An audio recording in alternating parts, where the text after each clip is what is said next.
These two men are both elderly. Donald Trump is an elderly man who, for whatever reason, was given 9 seconds to take a iconic photo op during an active shooter situation. Weird situation. We'll figure that out one day. But his survival of that and bouncing right back and going right to his convention is being conveyed in the media world as a sign of strength. This current president of the United States is 81 years old and has COVID. Should he be fine in a couple of days? Doesn't that convey exactly the same thing? No. No, it doesn't. Okay.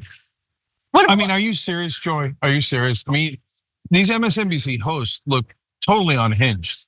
Several of them, including Joy Reid, were questioning if the event was staged in a sense. They're like, oh, it's a really weird coincidence. What's going on? And look at what she said. For 9 seconds was allowed to do a photo. He's the president of the United States. He just got shot. And former president of the United States. Yeah, I got you. But the former presidents are still called president. Right. And so you're begrudging him putting up his fist after he got shot. First of all, that's just nuts. Second of all, any of these things like, oh, isn't it curious how they stage things? No, you're egging on people on your side to think crazy things. Conspiracy theory. Yeah, Michael Steele did the same thing, again, on MSNBC. They're starting to really sound like the MAGA version, on the Democratic side, for sure. And then what kind of lunatic thing is it to say, oh, you got COVID, you got shot, it's the same thing? No, it's not. I had COVID a couple of weeks ago. It was a normal cold. So look, COVID now is, especially if you're, I mean, I get it, he's 81, and it's a little bit more of a risk. And God knows what happened. I hope nothing happens to President Biden. And something could happen. But getting a cold is not the same thing as getting shot in the head. Like, you're embarrassing yourself by saying ridiculous things like this. And unfortunately, Anna, they've kind of trained their audience to want this. They want some sort of criticism of Donald Trump under any and all circumstances. But guys, there's a billion things to criticize him on policy and the other crazy stuff he does. And when you criticize him on those things, you lose credibility when you also criticize him for how he got shot. Thanks for watching. Our audience has helped build TYT into the media giant it is today. Together, we can accomplish anything. Support our work and join us at tyt.com/team.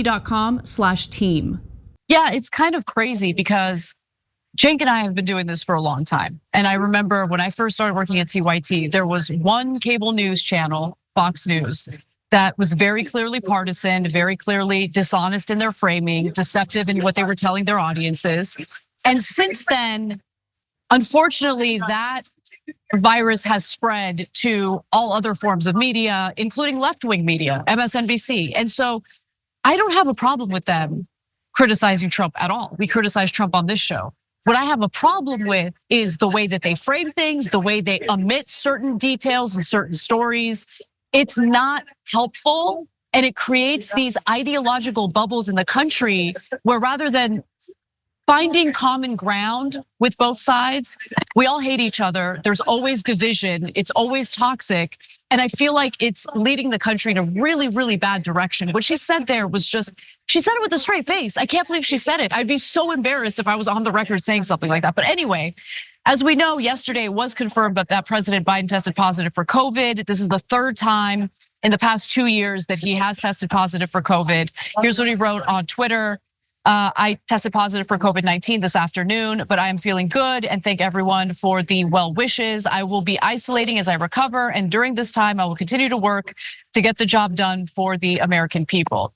Now, during MSNBC's coverage of the RNC yesterday, former White House press secretary Jen Psaki argued that it's actually going to be pretty difficult for Biden to show Democrats that he's up to the task. And that is what ultimately led to Joy Reid's interjection. Let's watch. They have a more immediate challenge right now, which is projecting to the Democratic Party he's inevitable and he's up to this job. Yeah, well, here's the question that I have on that.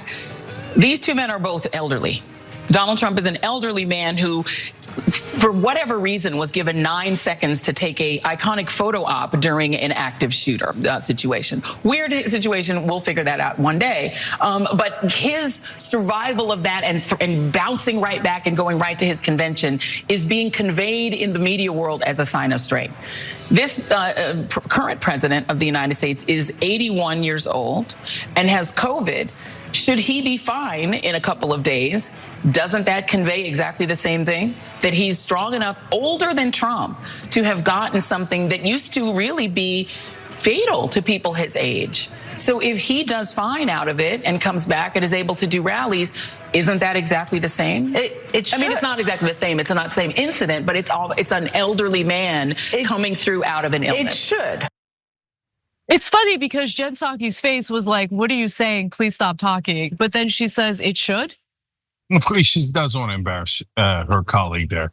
But I mean, it was a huge cringe moment. Look, I don't think that the MSNBC hosts understand how unhinged they sound. And they lost the thread a long time ago. And so guys, remember, it's a dozen years ago that I'm at MSNBC as a host. And they tell me specifically, don't criticize Democrats. So that's the nature of this network. That's the culture of this network. And that's literally the guidelines of this network. So if you do that for another dozen years after I left, this is the end result, where they're so ensconced in their own bubble that they think, well, doesn't everyone irrationally just hate Donald Trump? And because there's, as I've said 100 times, there's plenty of rational reasons to hate Donald Trump. But when you get into the irrational and like, oh yeah, no big deal that he got shot in the ear. Oh yeah, missed his and killed him. Could have killed him if it went an inch the other way. No big deal. It's like getting a guy having a cold. Same thing. You sound ridiculous. Okay, you sound like a lunatic. You just touched on something that I've been wanting to articulate on the show for some time now. Now's a perfect time to say it, guys. I don't want Democrats to turn into everything they hate about their political opponents. And I feel like that's what's happening. That's a great point. Right? Like, I don't want to be that. I want to be better than that, right? Like, I don't want to dabble in conspiracies. I don't want to dehumanize people on the other side. I don't want to brush off an assassination attempt. Can you guys imagine if someone tried to kill you? You knew that there were people out there who literally wanted to kill you, and one person got real close. That is a traumatic experience. No one should have to deal with that. In a democracy, no one should have to deal with that. And we are supposed to be better than this. We're not supposed to do what Joy Reid did in that segment, and we're not supposed to make light of what happened last weekend at that Trump rally. Okay, with that said, I do want to actually give Van Jones credit. And I want to juxtapose what you heard from Joy Reid to what Van Jones actually had to say. Let's take a look. A bullet couldn't stop Trump. A virus just stopped Biden. You've got the nominees of this party getting their butts kissed. Biden's getting his butt kicked by his own party. The Democrats are coming apart. The Republicans are coming together. I really want to thank Van Jones for saying that, because it's a sobering statement to make. I'm sure he's gotten some backlash from Democrats for saying it, but it is true. And we have to look at the situation clearly, and we need to improve where there's need for improvement. And our behavior should not be modeled after everything we hate on the right. So with that said, Joy Reid has been under some scrutiny for previous comments that she's made regarding Saturday's assassination attempt. She in fact posted a video on her Instagram page this week questioning the extent of Trump's injury and what happened that day. Let's take a look. We still don't know for sure whether Donald Trump was hit by a bullet, whether he was hit by glass fragments, whether he was hit by shrapnel. We don't have those details. We actually have no details from his physician, even though this man is still a Secret Service protected, and presidential candidate. We know almost nothing. We don't know why for 9 full seconds Donald Trump was allowed to stand back up during an active shooter situation, even though they at that point had said the shooter was down. How would they have known if there were more shooters or not? Nobody knew that there could have been 5 shooters for all they knew. Yet they allowed him to stand up in the middle of that crisis and pose for a photo and fist pump the air so he could get the iconic photo. What is the actual injury to Donald Trump's ear that's under that bandage? Shouldn't we know that by now? Cenk, I'm curious what you thought about that. No, she's totally in La La Land. I mean, that is super heavily implying that the shooting was staged. Like, oh, why did they let him stand back up? Why did they give him 9 seconds to set up that photo op that she said, I don't know, she might even, I don't remember if she used the word stage, but almost everything she said was super heavily implying that it was staged. And look. And like conspiratorial things like, oh, did it really hit his ear? But guys, one more thing, hold on, Anna, sorry. Yeah. The stuff about the teleprompter shattering and the glass hitting him, if you said that in the first couple of hours, which I did, that's because all those reports were flying around and we were trying to figure out what happened and why the injury was so light. Right. Totally understandable. You were saying that 4 or 5 days after the shooting. Everybody knows the teleprompter didn't break. It's on tape. Everybody knows it wasn't glass. Why are you still saying that? I know. It's such a weird conspiracy theory. Like, I'm sorry, man, but it's embarrassing. And look, when Republicans used to say Trump derangement syndrome, I was like, there's no such thing. They're just making that up. Anyone who criticizes Trump, they say, oh, you got Trump derangement syndrome. But apparently there is Trump derangement syndrome. And it doesn't affect most of Trump's critics at all, right? But it apparently infected almost all the MSNBC hosts. What she was saying there sounded like QAnon kind of crazy talk. Yeah, I agree. And look, the final thing I'll say is, look, even if you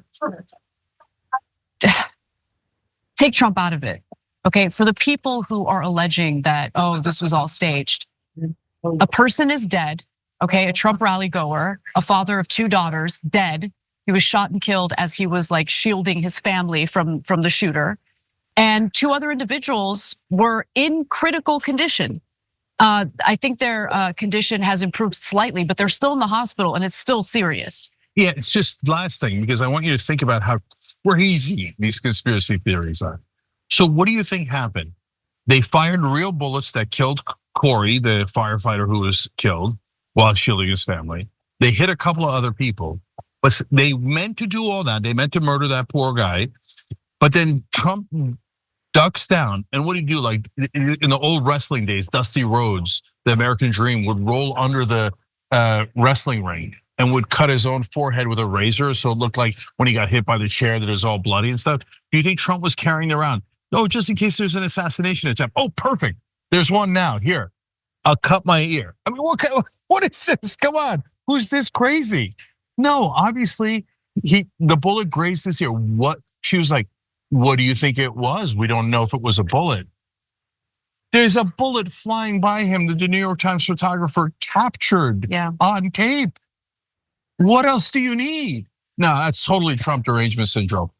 There's nothing. If Trump was riddled with 28 bullets there and died, she'd say like, oh, pretty convenient. Dies like a martyr and a hero and then helps JD Vance become president. I wonder if this was staged. Okay, if you're gonna be a lunatic, I guess you got a good shot at being an MSNBC host. So Trump's son, Eric, by the way, said that the ear injury from the shooting, not serious, and he didn't even need stitches. So for Joy Reid, if you're wondering, how serious the injury was, there you have it. His own son said he didn't need stitches. Yeah, I don't know if he needs that bandage, and that's a bit of a staging on that part. He's milking it a little bit. Yeah, he's milking it, but that's okay. He got shot. He's allowed to milk it. Okay. And that is a traumatic experience, by the way. Yes. Okay, anyone else who nearly died, like literally like half an inch, he'd be gone. Okay, that is a traumatic experience. So just try to be a human being. Yeah, that's what it is. I mean, they've dehumanized Trump so much, understandably, because he says such terrible things where he dehumanizes others, right? But they've like got a wall in their head for all humans and then Trump on the other side of the wall. And that's not right. As Anna said earlier, we can't devolve into doing the same things that they do and the things that we didn't like about them. If we become them, then what was the point? Exactly. Thanks for watching The Young Turks. Really appreciate it. Another way to show support is through YouTube memberships. You'll get to interact with us more. There's live chat emojis, badges. You've got emojis of me, Anna, John, JR. So those are super fun. But you also get playback of our exclusive member-only shows and specials right after they air. So all of that, all you gotta do is click that join button right underneath the video. Thank you.